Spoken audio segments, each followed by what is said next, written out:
Select the critical path or paths for the order requirement digraph. So the first thing we need to do is figure out the different paths that are shown here. One path would be T1, T3, T5, T7, going straight across. And then there's another down arrow off T3, so you could go T1, T3, and then down to T6, and then to T8. Or you could do T2, T4, T6, T8 straight across the bottom, or there's an arrow going up after T4, so you could do T2, T4, T5, and T7. So there are 4 different paths. And which one is the longest? Well, there are a couple of different ways to figure this out. One way is you could just write all the paths and then add all 4 of the totals, or you could kind of use a process of elimination. And all 4 of the paths are listed here. So I'm just going to find the totals first, and then I'll talk about an elimination strategy you could use. So let's start here with T2, 4, 5, 7.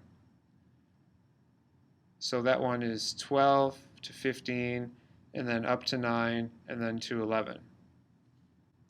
So 12 plus 15 is 27, plus 9 is 36, plus 11 is 47. So that one is 47.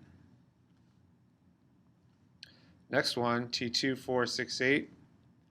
That one is 12 plus 15, which is 27, plus 5, which is 32, plus 9, which is 41. So already 2, 4, 6, 8, that is not a critical path. Next one, T1, 3, 5, 7. 10 plus 8 is 18. 18 plus 9 is 27. 27 plus 11 is 38. So that is not a critical path.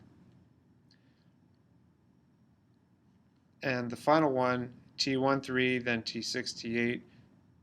10 plus 8 is 18, and then down here to the 5. 18 plus 5 is 23, and then 23 plus 9 is 32.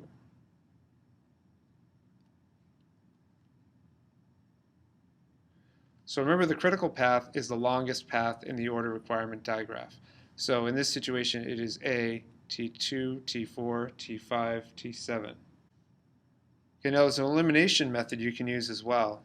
And I kind of think of it as eliminating branches or parts of the digraph, just to think through how to find the critical path. For example, compare T1 to T3 is 18, and T2 to T4 is 27. So 18 is less than 27. That means you're going to choose T2 to T4 over T1 to T3 here. And I can do this because there's a crisscross here, so you could go either way on the second half of the digraph. And then look at the back half. 9 plus 11 is 20, and then 5 and 9 is 14. So this is greater, so that means you're not going to use this one down here. So that means your critical path is going to go 12, 15, then up to 9, and then over to 11.